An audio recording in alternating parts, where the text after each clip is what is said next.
Okay, 5, 4, 3, 2, 1, go. Assalamualaikum warahmatullahi wabarakatuh. Kembali lagi di channel Tia Joya.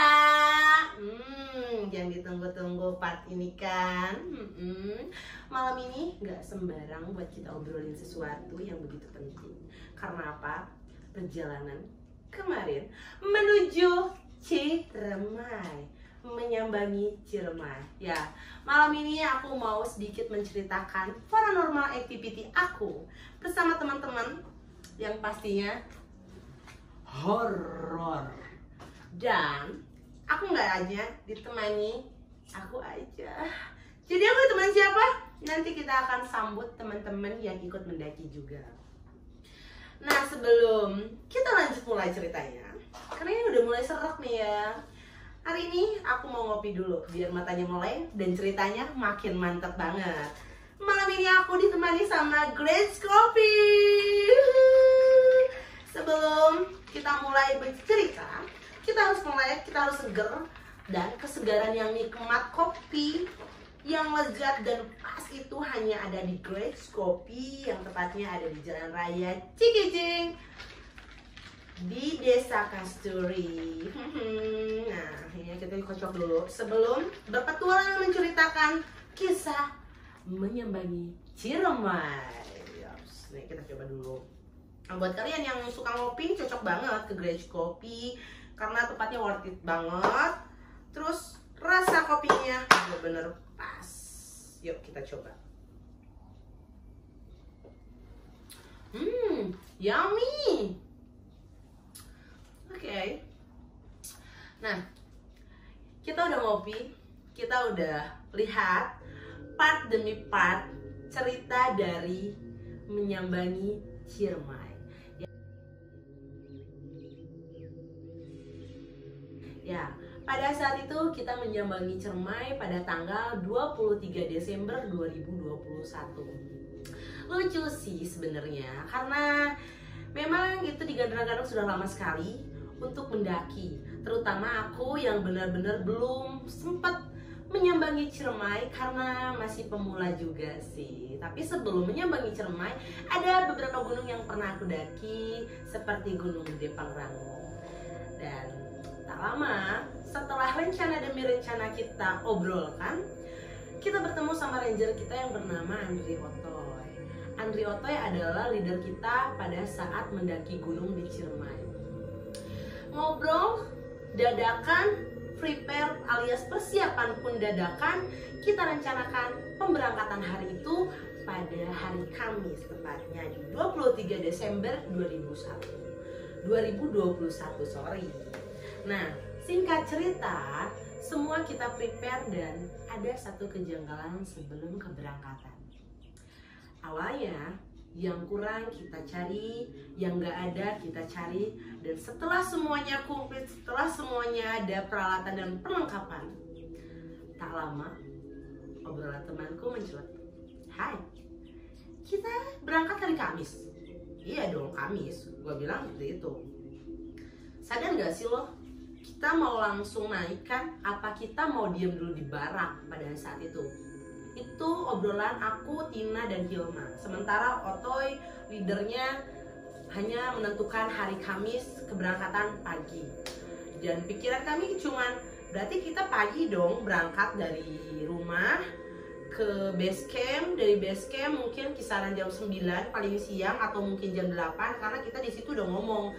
Hilma pada saat itu tuh udah ngomong kalau fisik dia memang agak sedikit lambat untuk langsung naik ke atas. Ya udahlah, gue bilang ke anak-anak, kan cuman hari, setiap hari itu bagus, walaupun nanti endingnya kita bakal camp di malam Jumat. Kita nggak pernah berpikir apapun yang terjadi karena kita tidak mau suges sebelumnya. Jadi kita tetap positif thinking karena ingin menikmati alam Ciremai. Singkat cerita, dari mulai perencanaan berangkat jam 5 pagi menuju Apuy, ternyata ngaret guys, seperti biasa. Terlebih leader kita Otoy, dia masih banyak kerjaan juga. Jadi terpaksa kita berangkat jam 10 siang hari Kamis dari rumah. Berangkatlah ceritanya kita menuju Apuy.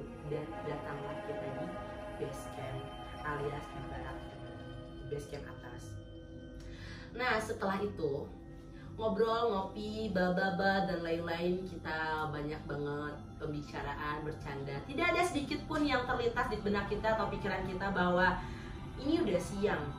Ternyata ngobrol kita udah lama, udah lewat zuhur dan kita sholat dulu. Dan nggak lama kemudian hujan besar turun sebelum kita naik. Oke, breaklah kita di situ dari jam 11 sampai jam 12 menunggu juga sholat. Baru jam 11 kita berangkat. Walau dalam hati berdebar, menggebu bahwa kita berarti akan dapat perjalanan dini hari. Sore hari di trek. Oke lah, bismillah, berawal dari keberangkatan itu bismillah. Awalnya baik-baik aja. Ini paranormal, experience aku, cerita aku pada saat mendaki ya. Awalnya baik-baik aja dari Barak ke pos 1. Dari pos 1 sudah menemukan trek yang luar biasa banget. Dari pos 1 ke pos 2 it's okay, pokoknya nggak ada sesuatu yang aneh. Tapi dari pos 3 menuju pos 4, mungkin nama-namanya nanti Mima bisa, mungkin nama-namanya nanti bisa di kita shot, dan tempat-tempatnya kita bisa shot apa aja, sebelah mana aja. Awal masuk dari pos 2, jalan sudah mulai menanjaknya lumayan, akar-akar sudah mulai menjalar-jalar seperti ular. Oke. Tapi sayangnya di situ Bu Mima tidak bareng sama kita dari mulai pos 1 sampai pos 2. Dikarenakan mungkin physically juga, cuaca juga, trek dan jalan juga. Dan terpaksa pada saat itu kita berjalan, Ina, aku, Doni, dan ada 2 pendaki yaitu dari Kudus. Lambat, langkah, lawan demi satu akar kita naik. Gak lama dari pos 2, sekitar 350 meter, mulailah cuaca mendung datang. Awalnya kita cerah setelah nunggu hujan itu reda. Dan tak lama kemudian dari ketinggian bukit, dari ketinggian jalan tuh, kabut datang. Kabut tipis, kabut yang lembut dan dingin. Seketika kita berlima diam sejenak. Dan pada saat itu yang di depan adalah Tina. Tina langsung memberitahukan dengan kode. Dan setelah menoleh, ternyata dari atas di balik pohon ada, gue nggak tahu sih itu namanya apa ya, ada orang, aduh gue merinding, ada orang yang berdiri di balik pohon sambil tertutup kabut yang tipis namun tidak begitu tinggi dan tidak begitu pendek. Itu warnanya hitam. Dan gue otomatis dong langsung bilang ke si Tina, udahlah, apa sih batu, gue bilang gitu kan. Udah jangan tuh, lanjutlah kita jalan menuju sesampainya di pos 3. Seperjalannya dari pos 2 ke pos 3 itu emang udah ngerasa nggak enak gitu. Udah ngerasa, wah ini karena dari pos 3 itu jam 2-an lah, hampir jam 2-an. Jadi sejalannya dari pos 2 ke pos 3 kan jauhnya tuh jauh banget, kira 1 kilometer lebih lah. Gue cuma ngalamin kayak suara-suara seperti apa ya, seperti des angin yang kayak tadi gak ada angin, terus ada yang menarik lagi pas jalan di tempat landai. Nanti ada videonya ke shoot tuh, itu nggak ada angin. Itu tuh nunggu Mima, Doni dan yang lainnya itu kisaran dari pos 3 ke pos 4 kalau nggak salah. Itu ada tumbuhan pohon kayak semacam pohon pisang kayak gini lah, segede gini lah tingginya. Dia gerak-gerak sendiri, nggak ada angin. Kalau angin kan mungkin gitu kan, ini gerak-gerak gitu kan aneh kan. Udahlah, kita nggak mau mikirnya itu terlalu serem atau gimana, kita nggak mau sepanjang itu. Jadi sesampainya di pos 3 kita berlima, kita ngobrol, memang udah suasana itu udah hening banget. Bayangin di hari Kamis itu pendaki yang datang di Gunung Ciremai yang 14 orang, Dan yang pasti naik itu aku berarti 6 orang dan ada 2 orangnya yang dari Demak, bukan Kudus, maaf tadi, sorry, dari Demak. Lalu dari pos 3 kita udah mulai tuh, amin, suasananya tuh udah abu-abu, semua udah abu-abu. Terlebih kan di Cermai pohon-pohonnya itu masih banyak ganggang, kayak lumut-lumut, udah masih murni banget lah si pohon-pohonnya itu. Lalu dari pos 3 kita mulai perbincangan, nunggu Ilma, nunggu Otoy, karena memang leadernya Otoy, tapi kita yang jalan duluan gitu. Istirahat, makan, malahan kita mungkin kencing, aku sama Tina kencing dengan permisi-permisi di pos 3, karena pos 3 konon katanya nggak boleh buat camp di situ. Jadi kita putusin buat lanjut lah, karena kita menyadarkan diri sendiri bahwa kita jalannya mungkin agak lambat dibandingin cowok. Jadi dia memutuskan aku sama Tina berjalan duluan menuju pos selanjutnya. Jadi si Doni dan yang teman dari Demak nunggu di bawah. Dari pos 3 mulailah seremnya yang luar biasa menurut gue. Ini cerita paranormal activity menurut gue. Dari pos 3 menuju pos 4 mulai hujan kecil-kecil, tapi nggak sampai gede ya. Gue sadar diri pada saat itu Tina di depan jadi leader. Oke, kita nggak banyak ngomong karena kita suka berantem, jadi kita nggak banyak ngomong untuk memutuskan perlahan tapi pasti untuk berjalan. Di pertengahan jalan, gue kan ngeh gitu, ini merinding banget suka ceritanya. Gue ngeh banget kalau di pertengahan jalan, kalau dari pos 3 ke pos 4 kita cuma berdua, nggak ada yang turun, nggak ada yang naik. Tapi di belakang gue tuh sepatu. Udah, gue pikir karena mungkin gue pegang jas hujan, jadi kantong kresek kan, jas hujan mungkin gerak, oh itu mungkin gue lirik ke belakang, nggak ada apa-apa.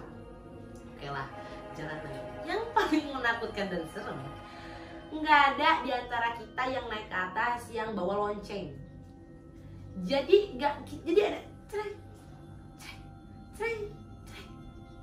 Di belakang gua langsung ada suara seperti itu sampai gue astagfirullah. Itu udah lewat asar. Kalian tahu sendiri lah ya.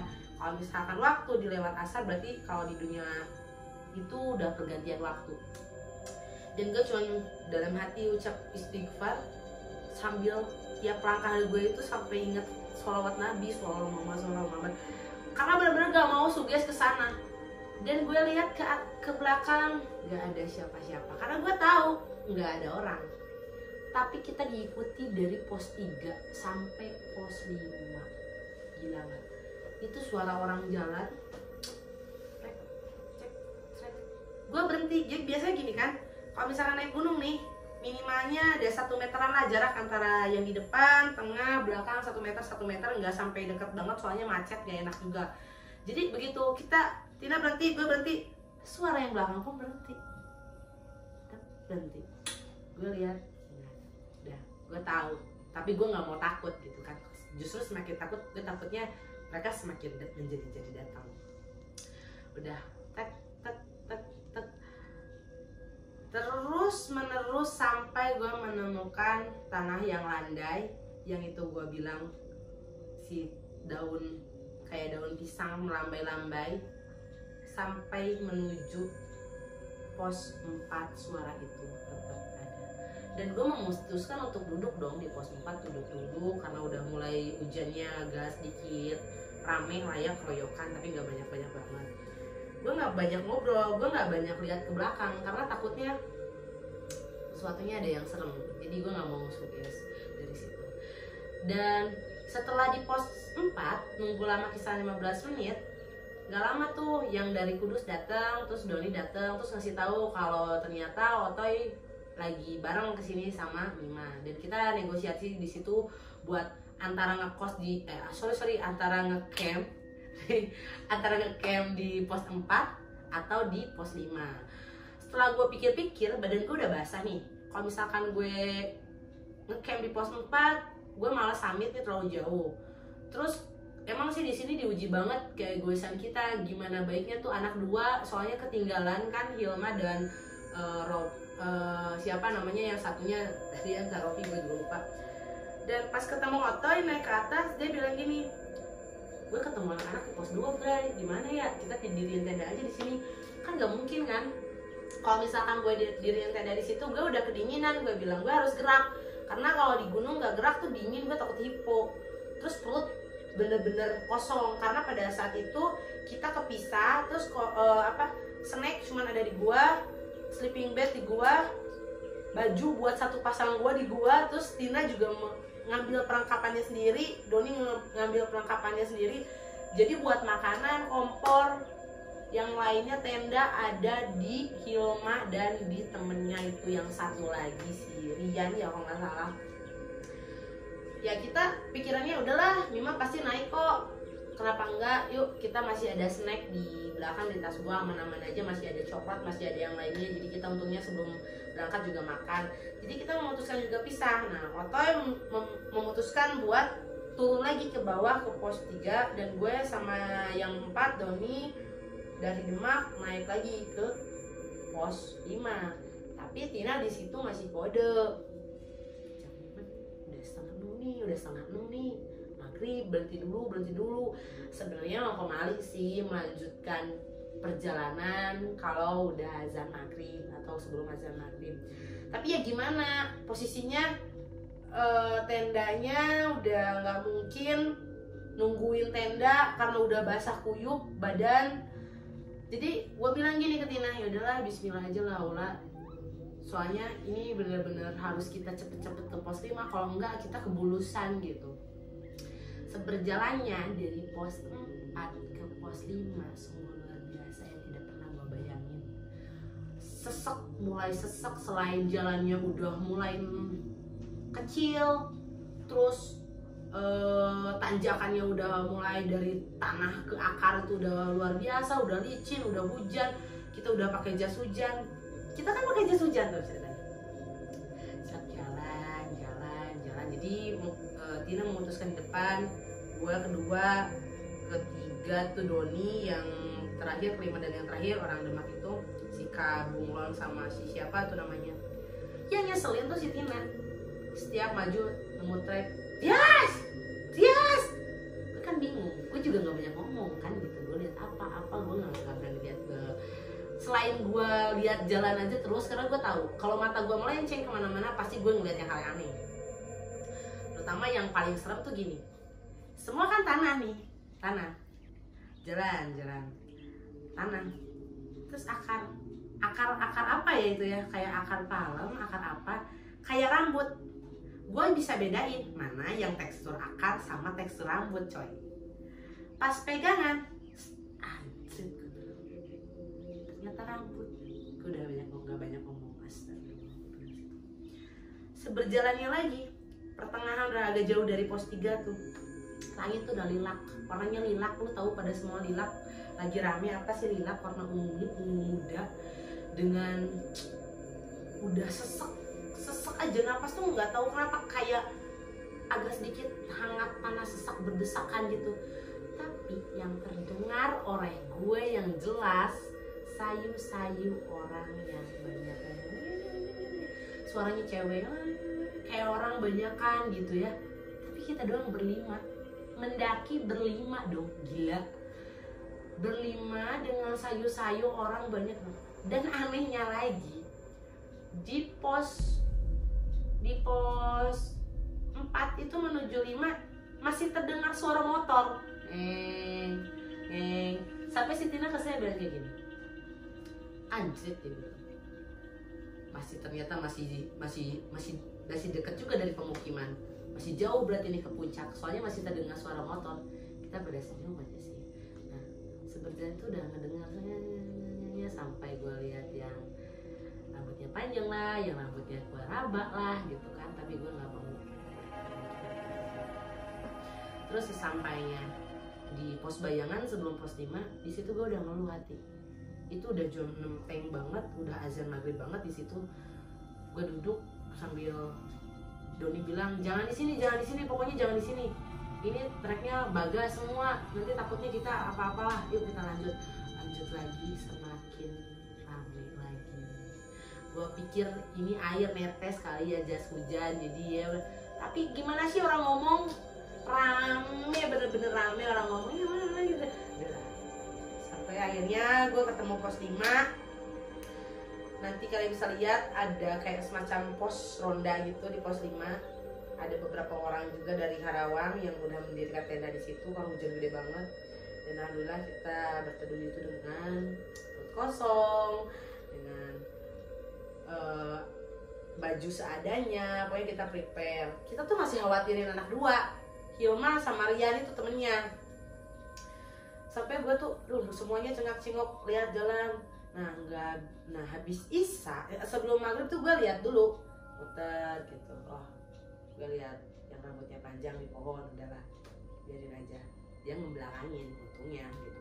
Kalau misalkan ngedepanin, takut banget, bi takut. Nah, setelah semuanya makan, itu gue, si Ota itu memutuskan buat turun balik lagi ke bawah buat jemput. Gue bilang gini, udahlah, gue yakin kok itu anak 2 nggak akan lanjut. Kalau nggak ngecamp di pos 3 pasti di pos 4, gue bilang kayak gitu. Jadi udahlah biarin aja, gue bilang gitu. Dan dia emang lagi mikir-mikir turun jangan. Katanya ternyata sempat ditungguin juga di pos 4 dan balik lagi dan horor lagi ceritanya. Setelah datang lagi, kita harapannya Yulma tuh naik datang ya. Tapi harapan kecilnya itu harapan kecil, harapan besarnya pasti dia ngecamp lah ya di pos gitu, pos yang mungkin kalau nggak 3, 4 pikiran gue. Dan gue ngomong seneng dari bawah begitu kan gini, ini kan pas 5 landai berapa kali berapa paling gede buat camp. Mungkin yang udah tahu diakui pos 5 seperti apa landai.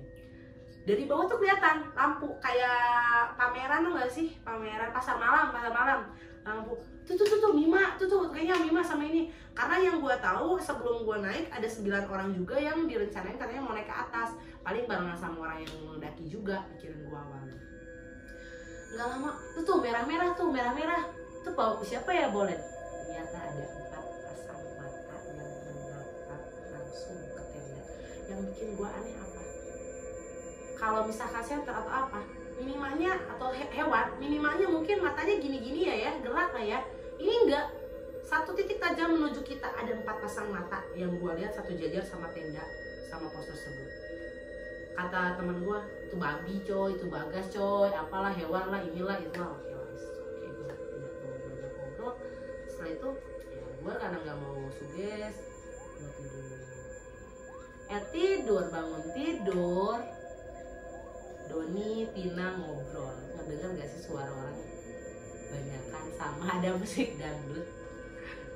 Dan gue pun iya, sayu-sayu gue terdengar musik dangdut. Gue kira tuh mikirnya anak-anak yang udah pasang tenda, mereka bangun terus ya tenda dangdut. Ternyata enggak, ada pasar kuburan di sana. Dan sebenarnya pada saat itu rasanya tuh kayak, kalau harus diceritain serem banget.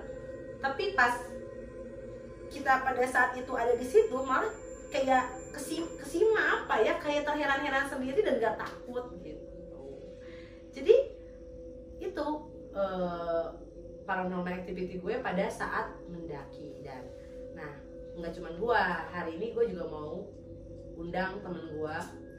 Yang pertama ada Butina yang akan menceritakan paranormal activity-nya menuju Ciremai. Hai. Selamat malam Butina. Minum nih. Kita dapat apa nih?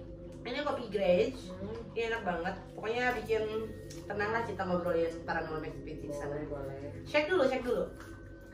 Ini rasa apa nih? Ini kopi susunya dari Grage. Ini enak banget. Pokoknya yang suka kopi yang paling enak di Cikijing itu Grage kopi. Bentar aku cobain dulu ya. Oke. Enak nih. Tempatnya di mana sih? Iya, di Cikijing di Jalan Raya Cikijing Ciamis, tepatnya di Desa Kasturi. Selamat malam Bu Mima.